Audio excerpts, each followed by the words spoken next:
오늘 하나님께서 우리에게 주신 말씀은 이사야 42장 1절부터 4절입니다. 내가 붙드는 나의 종, 내 마음에 기뻐하는 자, 곧 내가 택한 사람을 보라.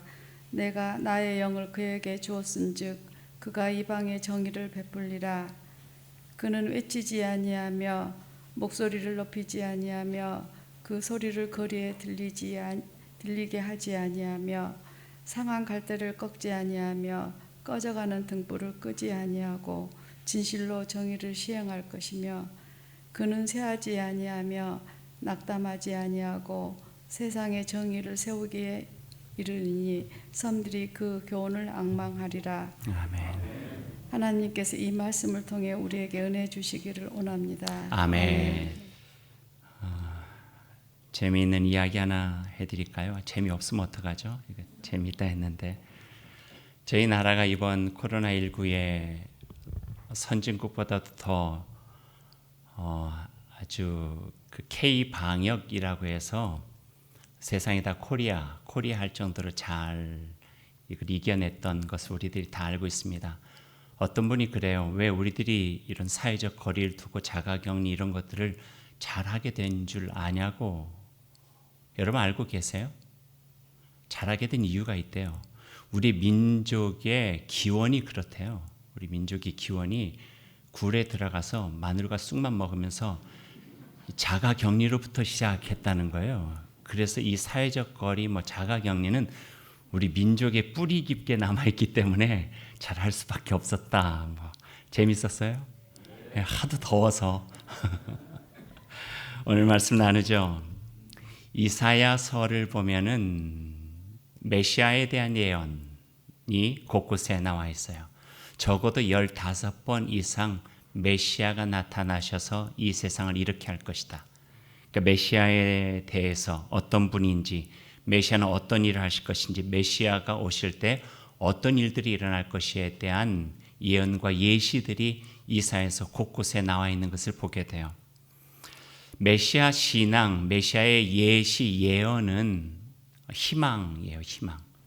메시아를 그 마음속에 기다린다고 하는 것은 지금의 우리의 삶이 너무 척박하고 힘들다 하는 것을 반영하고 있는 부분이에요.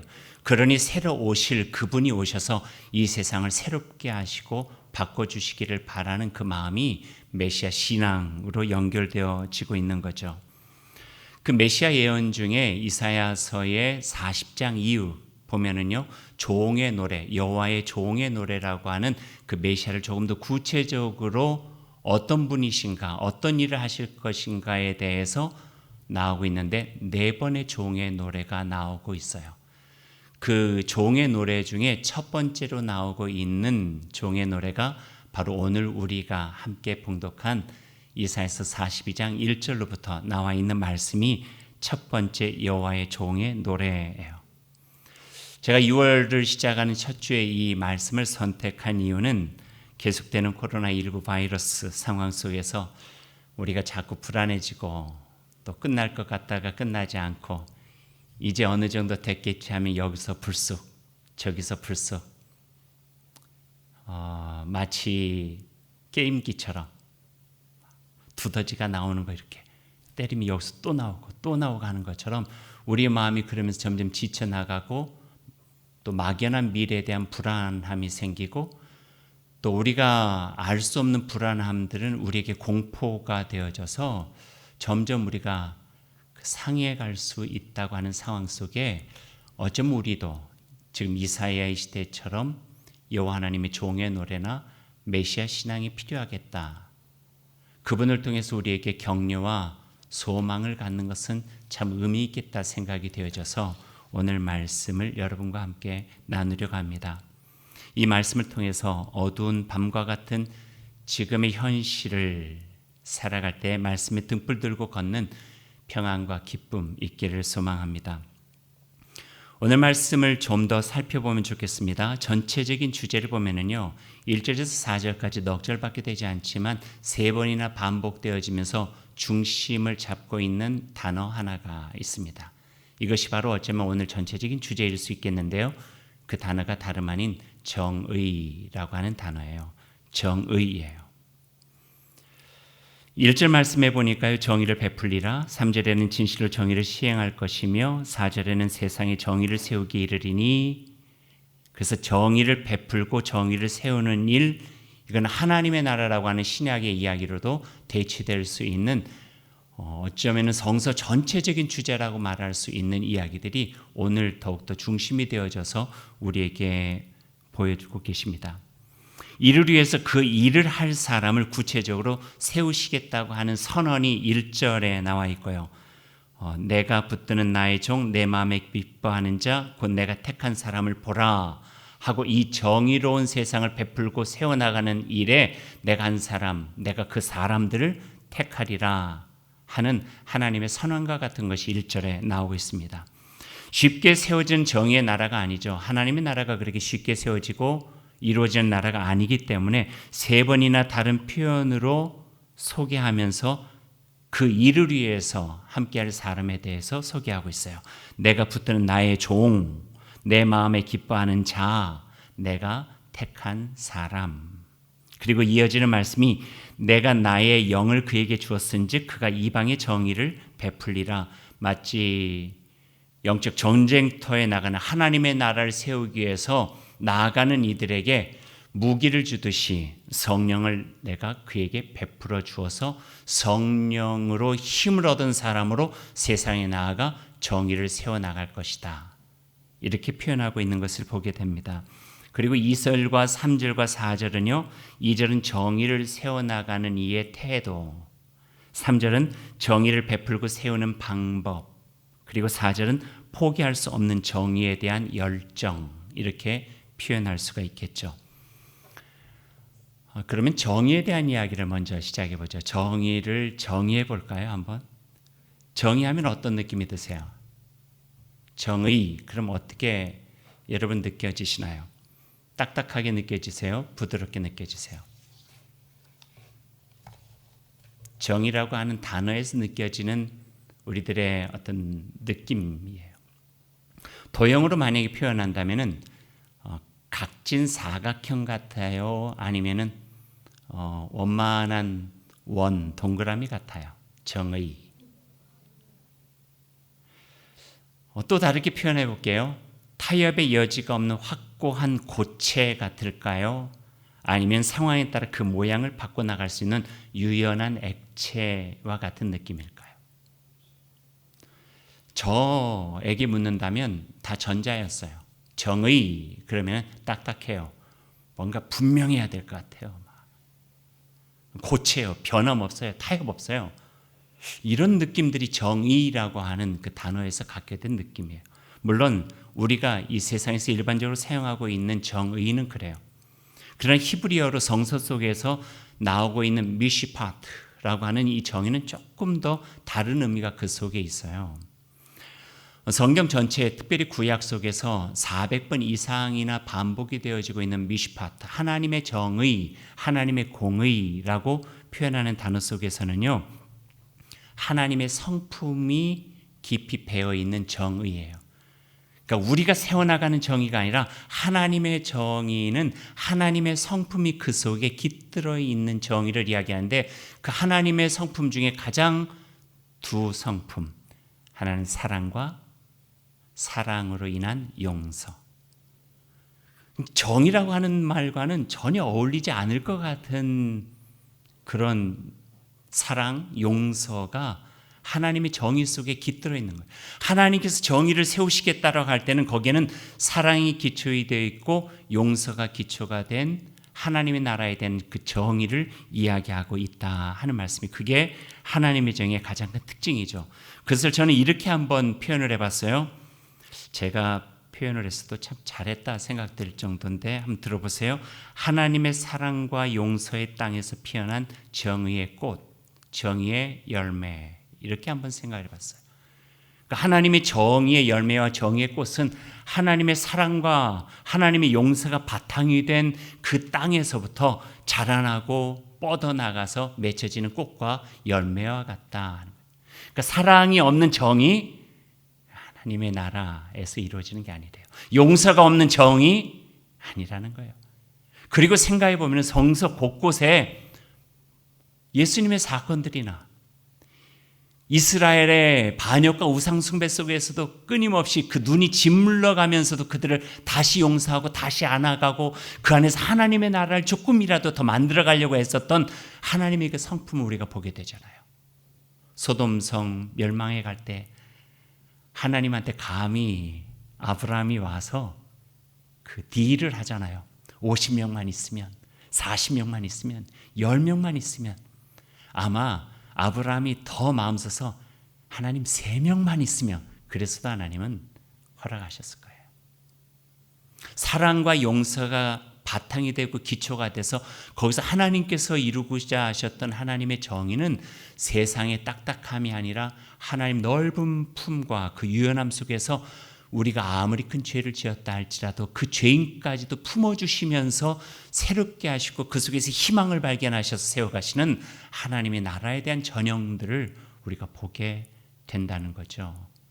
그게 하나님의 미시파트, 하나님의 정의예요.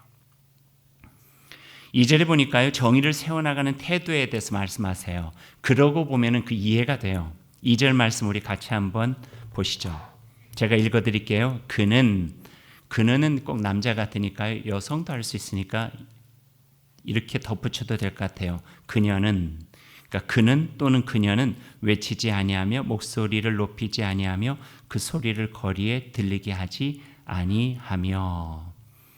정의를 세워나가는 사람의 태도예요. 주의 영을 간직한 사람들, 하나님의 사람들이 일하는 방식은요, 우리에게 익숙한 방식과는 많이 다르다. 그렇게 가르쳐주고 있어요. 그는 소리치거나 목소리를 높이지 않는답니다. 쉽지 않죠.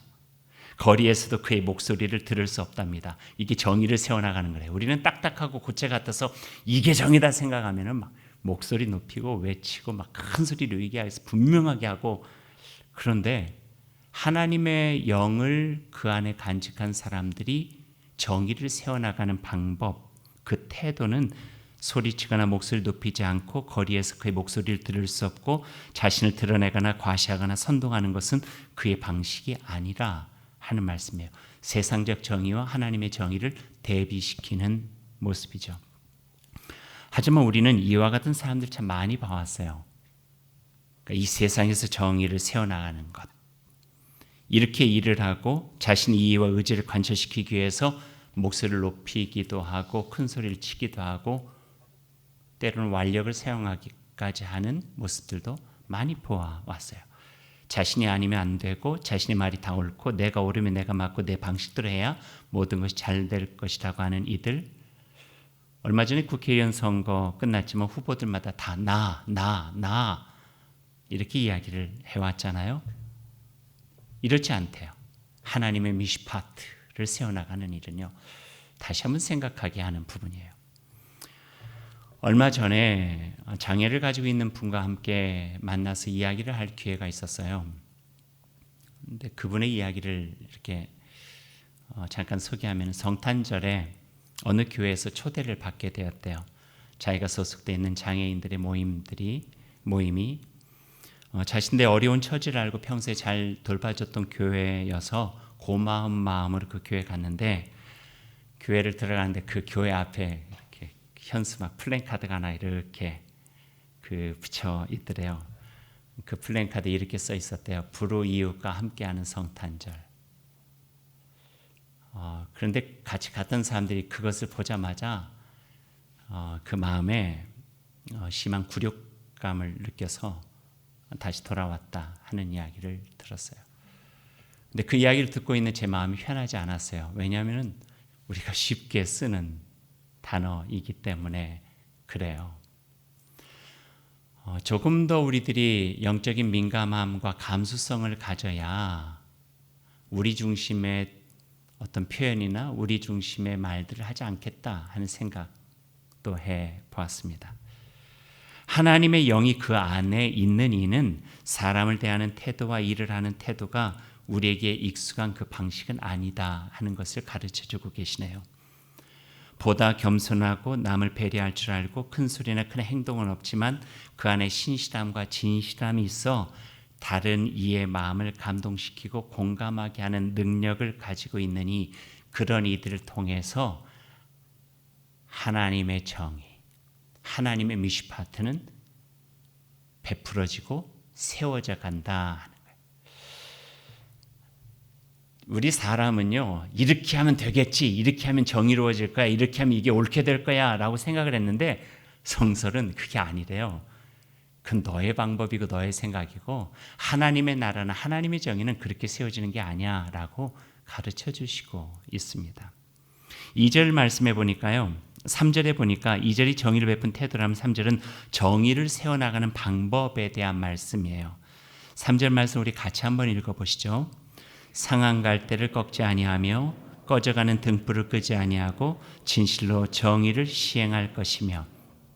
하나님의 사람들은 상한 갈대를 꺾지 않고 꺼져가는 등불도 끄지 않습니다.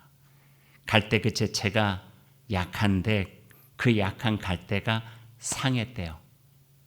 그러니 얼마든지 포기할 수 있는데 꺾지 않는다는 거예요. 등불, 빛을 낼 수 있으니 밝아질 수 있니 좋게 보이지만 풍전등화, 바람 앞에 풍불은 얼마나 그게 연약해요.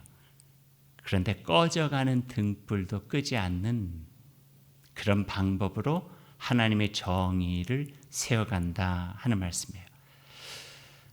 그리고 우리가 생각해 볼 수 있죠. 상한 갈대는 어떤 이들일까? 꺼져가는 등불과 같은 이들은 어떤 이들일까? 그 육신적으로도 사회적으로도 삶에서도 상황에서도 우리는 얼마든지 발견해 갈 수가 있죠. 겉으로만 그러나요? 그 심적으로도 정신으로도 영혼으로도 상한 갈대, 꺼져가는 등불과 같은 이들은 우리가 그렇게 어렵지 않게 곳곳에서 발견해 갈 수 있는 것이고 그들을 위해서 꺾지 않고 끄지 않으며 보살피는 모습으로 하나님은 그 정의를 세워나가신다. 그렇게 표현해 주고 계세요.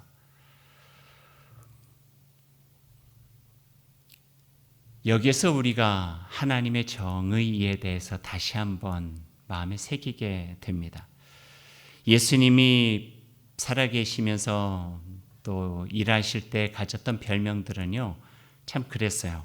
세리, 죄인과 벗하여 먹고 마시기를 즐거워하는 예수님, 또 금과 옥조처럼 여겼던 정결법을 어겨가면서 배고픈 이에게는 먹을 것을 주었고요. 안식일에 그 밀 부린 그 사건은 잘 알고 계시잖아요. 또 모든 사람이 다 거리를 두던, 그때는 뭐 사회적 거리 아니라 더 먼 거리를 두던 병든이의 몸을 만져 치유의 은총을 베풀고 모든 이가 저주의 형틀이라 외면하던 십자가에게까지 가서 달리시며 우리를 구원하셨던 예수님의 모습은 오늘 여호와의 종의 노래에서 상한 갈대 꺾지 않고 꺼져가는 등불 끄지 아니하시는 하나님의 영에 속한 사람으로 우리가 이야기할 수 있죠. 상한 갈대와 같은 연약한 영혼, 그것을 바라보면서 상했어 라고 지칭하지 않고 그 영혼에 성령의 바람을 불어넣어 주셔서 그 상한 갈대가 하늘을 노래하는 갈대 피리가 될 수 있도록 도우시는 분, 여호와의 종의 노래 메시아 그리스도 예수님, 그분이라는 거예요. 그리고 우리는 그분을 믿는 사람이고 그분으로 인하여서 힘을 얻고 그분이 꿈꾸셨던 그 나라를 위해서 살아가는 이들이 바로 저희들이고요. 작은 불꽃이지만 길을 잃고 헤매는 이를 위해서 길잡이가 될 수 있도록 두 손으로 그 불길을 지켜주시는 분, 여호와 하나님의 종 메시아 그리스도 예수님. 우리는 그분의 손길로 인하여서 우리의 심령이 회복되고 그분께서 보여주셨던 그 삶을 통하여서 우리의 삶의 길을 찾고 나아가는 그리스도인들이라고 하는 것들은 명백한 진실이 되어지고요. 이것이 정의랍니다. 이것이 하나님의 정의라고 성경은 이야기하고 있습니다. 그래서 정의로운 삶을 살아가는 방법은 이렇게 사랑스럽습니다. 유연합니다. 너른 품과 넉넉한 마음을 갖지 않으면 결코 하나님의 미시파트, 그 정의를 세워갈 수 없음을 오늘 이 짧은 구절을 통해서 우리에게 가르쳐주고 있습니다. 언젠가 모임에서 숲길을 산책한 적이 있었어요. 한참 가는데 옆에 가던 그 동료 목사가 그 풀잎 하나를 이렇게 떼어서 입술에다 대고 노래를 부르는 거예요. 아시죠? 풀필이 빌릴릴릴릴리 빌릴릴리 뭐 이렇게 하여튼 뭐 이렇게 부르는데 신기했어요. 그래서 저도 하나 떼었죠. 또 예쁜 걸로 잘 떼었어요. 입술에다 댔어요. 부르는데 헛바람 소리만 나고 형편없이 했어요. 작은 풀잎도 노래를 하는 거예요. 상한 갈대에 그 상함을 통하여서 여호와 하나님의 종은 하늘 노래를 부르게 하신다. 참 오늘 말씀이 너무 좋아요. 오늘 말씀이 우리에게 얼마나 희망이 되고 우리의 삶에 얼마나 큰 격려가 되나 하는 생각을 해보게 됩니다. 이제 마지막 4절을 볼 차례예요. 4절 말씀도 우리 같이 한번 읽어볼까요? 그는 쇠하지 아니하며 낙담하지 아니하고 세상의 정의를 세우기에 이르리니 섬들이 그 교훈을 앙망하리라.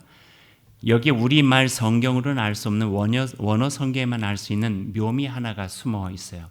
3절에 갈대와 등불이 가장 위기에 처한 상황을 설명하고 있는 두 단어가 있는데 하나는 그 갈대가 상했다. 또 하나는 등불이 꺼져간다. 이렇게 표현을 하고 있죠. 상한, 꺼져가는. 이 두 단어가 4절에 반복되어지는데 우리말 성경으로는 찾아볼 수가 없어요. 그런데 원어로 보면은 똑같은 단어가 교차해서 사용하고 있는 걸 보게 돼요. 상한은 4절 말씀에 낙담하지로 번역이 되어져 있지만 원어로는 똑같고요. 꺼져가는은 쇠하지라고 하는 단어와 똑같은 단어를 쓰는 거예요. 그러니까 히브리어를 아는 사람들은 이 똑같은 단어가 3절과 4절에 교차해서 쓰고 있는 걸 보면서 그 의미와 의도를 파악하려고 하죠. 우리는 그거에 대해서는 잘 우리말로는 구별이 되지 않으니까 잘 모르고 있는 거고요. 그것은 어떤 의미인가? 그리고 그 마음을 가지고 4절 잘 읽어보면은 하나님께서 하시고자 하신 또 다른 말씀을 들을 수 있는 거예요. 그는 쇠하지 아니하며 낙담하지 아니하고요. 메시아 여호와 하나님의 종의 노래라 그랬잖아요. 그는 예수님일 수 있어요. 메시아일 수 있어요. 이 땅에서 하나님의 나라를 위해서 그 영으로 충만하고 세상에서 정의를 세우고 하나님의 나라를 세워가려고 애쓰는 사람일 수 있어요. 근데 그 사람도 상할 수 있다는 거예요. 꺼져갈 수 있다는 거예요. 그런 상황 속에서 쇠하지 않고 낙담하지 않으며 하나님께서 그 안에 부어 넣어주신 영으로 인하여서 다시 일어날 수 있는 새로운 생기 가득한 삶으로 소망을 가지고 살아갈 수 있다고 하는, 결코 포기하지 않는, 하나님께서 포기하지 않으셨으니 나도 포기하지 않겠다고 하는 그 신뢰와 굳건한 믿음을 가지고 살아가는 삶의 자세, 그 모습을 이 4절 말씀에서 보여주는 거예요. 반전이에요. 말하자면은 강한 사람, 약한 사람을 돕는 거 아니에요. 헨리 나우엔이 운디드 힐러라고 하는 이야기를 했나요? 상처 입은 치유자. 예수님의 십자가의 상황을 보세요. 예수님의 삶을 보세요. 얼마나 손가락질도 많이 당하고 죽을 고비도 많이 넘겼고 모함도 많이 받았고 쉽지 않은 삶을 사셨잖아요. 그러나 그는 쇠하지 아니하시고 낙담하지 아니하시고 하나님의 정의를 베풀기에 온 섬들, 땅끝에 있는 섬들까지도 그 이름을 칭송할 수 있는 그때까지 멈추지 않는 정의를 향한 열정과 하나님 나라에 대한 소망들을 이 4절 말씀에 표현하고 있는 거예요. 내가 약해서 다른 사람을 못 돕는다고요? 아니래요.